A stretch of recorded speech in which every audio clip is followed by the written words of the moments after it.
에스겔서가 뭐 다 그렇지만 오늘 본문도 애가입니다. 일종의 장성곡이죠. 남유다 왕조를 두고 예언자 에스겔이 고하는 장성곡입니다.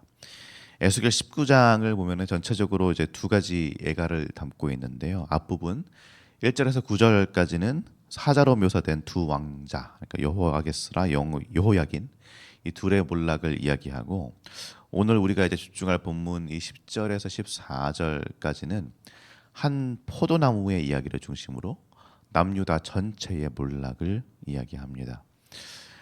이스라엘의 역사를 잘 보면은요, 이스라엘이 북이스라엘도 그렇고 남유다도 그렇고 외부의 압박으로만 멸망하고 무너진 것이 아닙니다. 특히 오늘의 말씀을 보면은 남유다가 이 바벨론 포로 시대에 바벨론의 압박으로만 해서 무너진 것이 아니라, 칼과 전쟁으로 무너진 것이 아니라 내부로부터, 내부의 부패로부터 무너졌음을 분명히 말하고 있습니다. 우리 10절 말씀 함께 읽어보겠습니다. 내 피의 어머니는 물가에 심겨진 포도나무 같아서 물이 많으므로 열매가 많고 가지가 무성하며. 아멘. 본문의 시작은 굉장히 긍정적이죠. 물가에 심겨진 포도나무, 시편 1편이 생각나시죠? 사실 처음엔 다 그랬습니다. 다윗 왕조가 처음에는 정말로 시작을 잘했습니다. 하나님 언약 안에 있었던 백성입니다. 물가에 심겨졌다는 말은 무슨 말입니까? 복이 있었다는 말이잖아요. 시편 1편에서 보면은 복이 있었고요. 거기서 풍성한 열매를 맺었고요. 가지가 무성하고요. 줄기가 단단하고요. 뿌리는 그 물가에서부터 나오는 물을 다 흡수해가지고 정말 행복한, 즐거운, 아주 아름다운 그런 나무였습니다. 그것이 이스라엘 왕조 다윗 왕조였어요. 그런데 그 번영이 끝까지 가지 못하죠. 모세시 11절, 12절, 13절 쭉 보시면은 이 위대한 나무, 이 무성한 나무가 어떻게 뿌리째 다 뽑히고 꺾이고 말라버리는지 이런 이야기가 나오는데요. 열매가 마르고 가지가 꺾이고 불에 타버리고 나무가 광야로 옮겨지고, 그러니까 하나님이 주신 자리를 잃어버리고 메마른 땅, 물 없는 땅에 옮겨졌다라는 이야기를 쭉 합니다. 그런데 이 모든 일이 외부에서부터 온 것이냐, 바벨론이 침공했기 때문에 생긴 일이냐? 아닙니다. 우리 함께 14절 말씀 다시 한번 읽어보겠습니다. 불이 그 가지 중 하나에서부터 나와 그 열매를 태우니 건세 잡은 자의 규가 될 만한 강한 가지가 없도다 하라. 이것이 애가라. 후에도 애가가 되리라. 불이 어디서부터 나왔다고 합니까? 바깥에서 온 것이 아니고요. 그 가지 중 하나에서부터 나왔다라고 합니다. 내부에서부터 불이 시작된 겁니다. 이 내부에서 불이 시작됐다는 말은 무슨 말입니까? 지도자 중 한 사람일 수도 있고요. 공동체의 중심에 있었던 누구 한 사람일 수도 있고요. 누가 됐든지 간에 어느 공동체 안에서부터 누군가의 탐욕과 부정, 무책임, 그런 것들이 결국 모든 열매를 태워버리고 전체를 다 소진시켜 버린다라는 말입니다.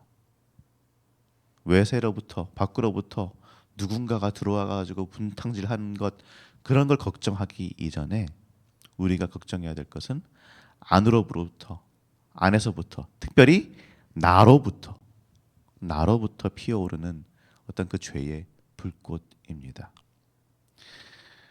저 사람이겠지, 제가 문제겠지 하기 전에 나를 봐야 됩니다.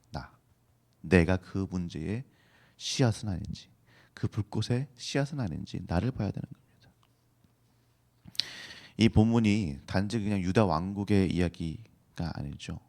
하나님께서 이 에스겔에게 이 사실을, 이 상황을, 이 장면을 애가로 기록하게 하신 것은 그냥 옛날에 이런 일이 있었다라고 역사적으로 이야기해주고 끝내려는 것이 아닙니다. 이것이 애가라, 후에도 애가가 되리라 라는 이 말은 지금 우리에게도 경고라는 말입니다. 우리도 이 비극적인 이 애가의 노래에 연장선상에 있는 그런 존재들일 수도 있습니다. 우리는 지금 교회라는 공동체로 함께 모였습니다. 그렇죠?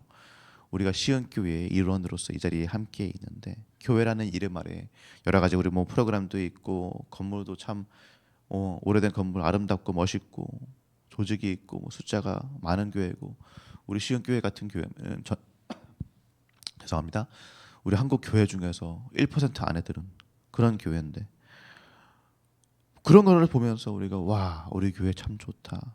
이 교회 이론이 내가 참 좋다라고 할 수 있고 맞는 말이지만 우리가 이 교회의 교인된 우리들이 먼저 내 자신을 예수 그리스도 앞에서 스스로 정직하게 자신을 보면서 성찰하지 않는다면 이 불이 언제든지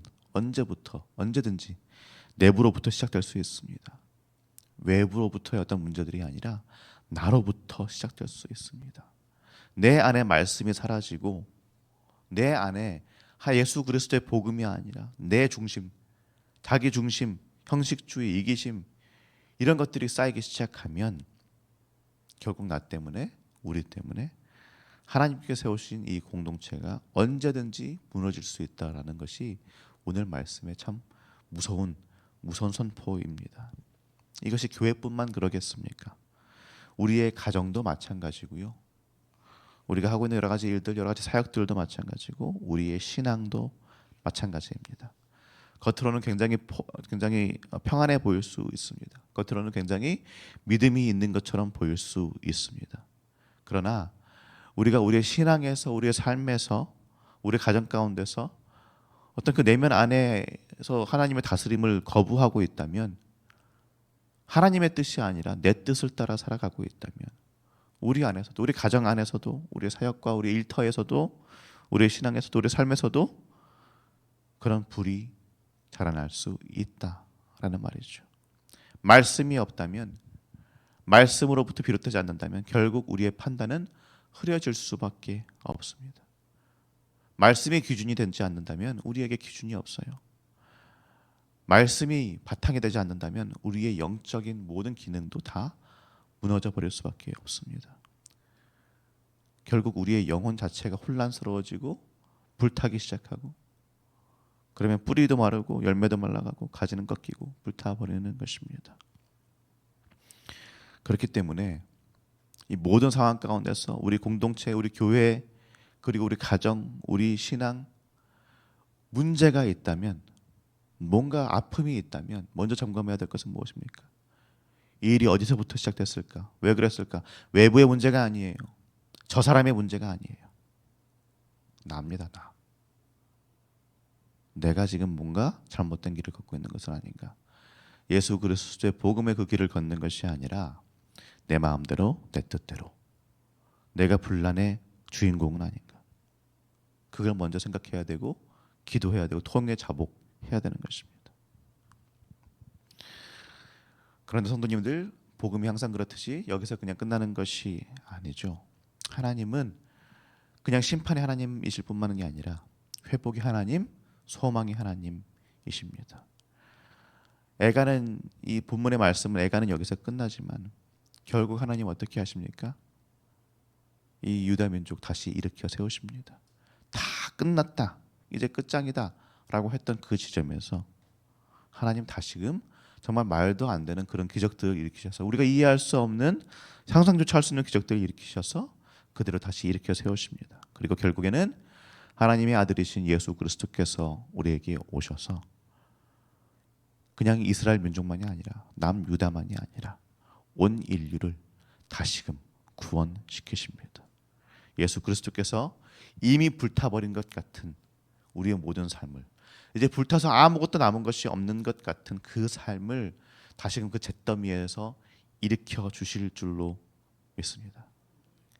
지금은 우리의 삶이 뭔가 볼품 없는 것 같을지라도 힘들고 지치고 불타오른 것처럼 보일지라도 결국에는 예수 그리스도의 그 부활의 그 생명력이 우리 안에 거하게 될 줄로 믿습니다.